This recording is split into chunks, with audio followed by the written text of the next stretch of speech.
What's going on, guys, and welcome to another Doctor Who Classic Review. Today I'm going to be reviewing the second Doctor Patrick Troughton story, The Enemy of the World. This is from Season 5, and it's Patrick Troughton's second season as the second Doctor. And yeah, it's an episode that was only really completely found in 2013 and only released on DVD in its entirety in 2013 as well. So it's actually one of the more recent classic Doctor Who stories that have been released. All 6 parts, it is a 6-part story, all 6 parts are here in their entirety, so that means that this is the second Doctor story I've ever seen. It means it's actually the first second Doctor story I've seen in its entirety. You know, the last one I saw was the Moon Base, that's partly animated. This one's in its entirety, so that's really good. And yeah, we're going to read the back of the DVD. This is The Enemy of the World by David Whittaker. The TARDIS lands on an Australian beach in the 21st century, but this is no seaside holiday. Within minutes, the Doctor, Jamie and Victoria are under attack.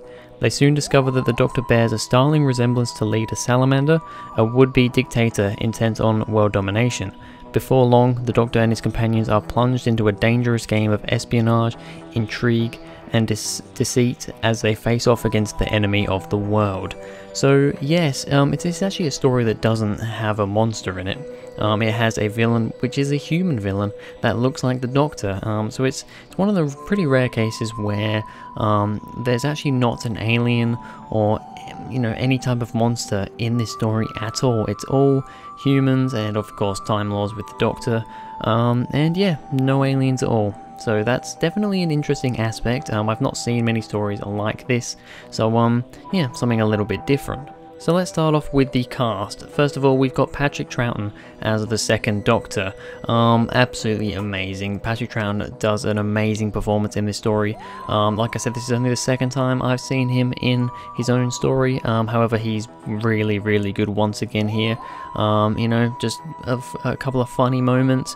And all round, I think Patrick Troughton's a really good Doctor. And honestly, when I've seen all of his era, I think he could become one of my favourite classic Doctors. He's just a really, really fun Doctor. Patrick Troughton also plays Salamander in this story. He plays the villain, which is really, really different and crazy for Doctor Who. Obviously, especially for the time. Really good. I mean, he does so well being the Doctor and then switching to Salamander. Just really, really good. And he also plays the Doctor pretending to be Salamander. So he's basically playing 3 different roles here. He does a really good job in all of them, and yeah, Patrick Troughton, absolutely amazing. Can't wait to see more of him. We then have the companions. We've got Fraser Hines as Jamie McCrimmon. Jamie, this is the first time I've got to see Jamie properly. He was in the Moon Base, however, he only just kind of came in around about that time and didn't really have much to do in that story. However, in this story, he has a lot more to do. Fraser Hines has a lot more stuff here. He really shows that he can be really good, and I can definitely see why people love Jamie. I think he's really, really good. We then have Deborah Watting as Victoria Waterfield, a companion that I don't hear a lot about. I don't think she's the most loved companion, but I don't think she's really hated either. I thought she was alright. Little bit of an annoying voice, little bit of that kind of screamy sort of companion. She does get a little bit to do in this story, actually. I don't know how that compares with other stories, but I didn't mind her in this story. Like I said though, her voice was a bit annoying and she was a little bit screamy at times. So I think I'm gonna have to watch more stories with her in it, but in this one she was alright. We go on to the guest cast. We have Bill Kerr as Giles Kent, pretty good there. I'm just going to go through these quickly. Mary Peach as Astrid Ferrier, very good. Colin Douglas as Donald Bruce. George Pravada as Denise, I don't know how to say these names. David Netheme as Federin. Milton Johns as Bennick, and there's a bunch of others in there. I'm not going to go through them all. There's a lot of guest casts in this story, and they all do a pretty good job, I'd say. I think pretty much everyone, on the most part, is pretty good in this story. So So now we're going to go on to the good things about this story.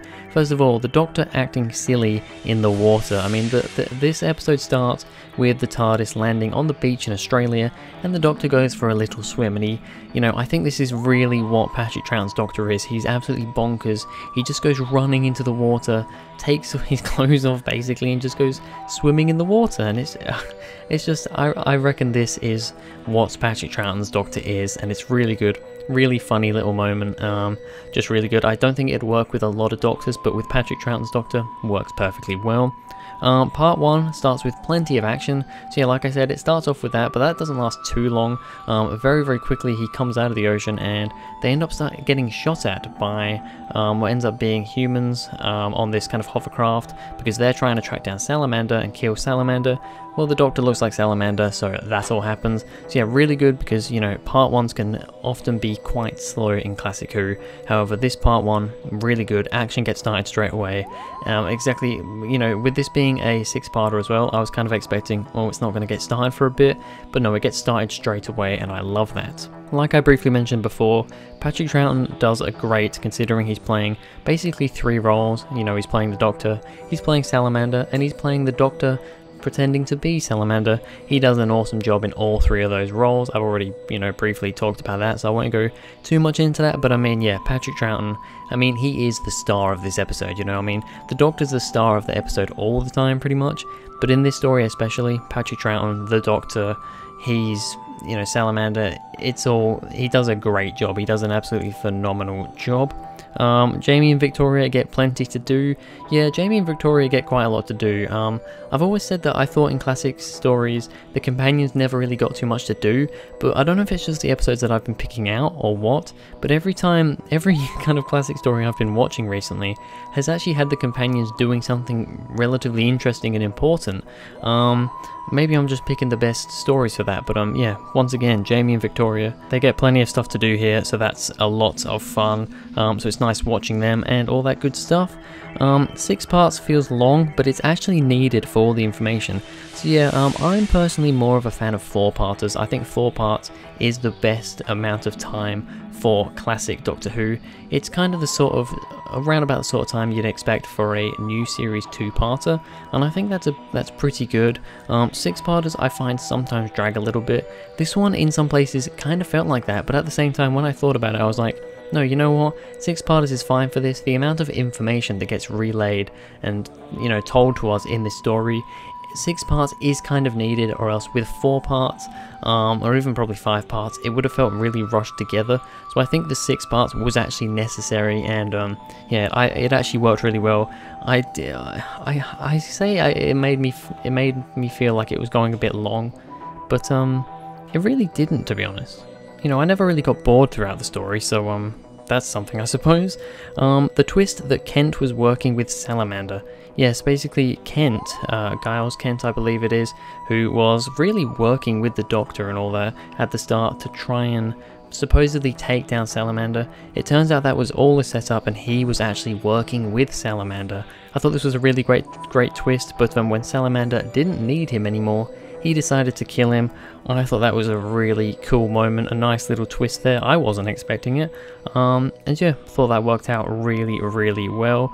And then finally, the Doctor and Salamander finally meeting in the TARDIS, and Salamander getting sucked out of the TARDIS. Such a great moment. Salamander goes into the TARDIS. Jamie and I believe Jamie and Victoria are both in the TARDIS, and they see him come in and they think it's the Doctor, and they start talking to him, but Salamander just kind of stands there because it's after the cave and all that's blown up. We expect that Salamander's dead, but he actually gets away alive and goes into the TARDIS, and I thought that was a really cool moment. And then the Doctor comes in and he's like, what are you doing here? And Salamander, I think, tries to set the TARDIS off or something, but he ends up, or it might have even been Jamie that presses a button, I can't remember, but someone presses something and the TARDIS, it starts moving, and the doors are still open, and Salamander gets sucked out of the TARDIS, and that is basically the final shot we get of the enemy of the world. I think it was a really cool end. He doesn't get killed in the explosion. You can tell he's kind of dazed and confused after it, and then he just gets absolutely flown out of the TARDIS. Really awesome way to end. So we go on to the bad things, and to be honest, there's not really anything I can say that's bad. The only thing I was thinking about putting was that it does feel a little bit long, but then when I got to the end I was like, you know what? No, it doesn't feel long. I think every part's needed. Otherwise it would just be too condensed, it would be all squished together and the information wouldn't have been kind of delivered correctly. So honestly, there's not really anything bad I have to say about this story. I think there is one maybe slightly shoddy guest star, which is the actor that plays Colin, Adam Verney. He's a little, we don't get to see him that much. I think we see him in 1 or 2 parts towards the end, but he's basically one of the people that's underneath the ground, where really Salamander's keeping those people, saying that above the war's still going on, there's all the radiation. He's one of those people who really wants to get up, you know, he wants to get out of the ground and go up, and his acting's just a bit crap. I think he was overacting a little bit, so I didn't really enjoy that, but it didn't put me off the story. I just thought, this guy isn't the best actor in the world, but it didn't put me off, and I'm not going to take points off because of that, because like I said, he wasn't a particularly massive role, and it didn't affect the story for me at all. Just a little bit of shoddy acting there, but hey, this is the 1960s, so what can you expect? So yeah, The Enemy of the World altogether, because I don't really have anything bad to say about it, and because I have quite a lot of good things to say about it, I'm gonna have to rate this a 10 out of 10. I absolutely loved this story, really fun for a 6-parter. It really just kept going, a lot of information. Even though there wasn't a monster in it, there didn't need to be a monster in it. There was plenty of action-y scenes. If you like James Bond and you want a James Bond style Doctor Who story, this is the one to go for. Very James Bond-esque.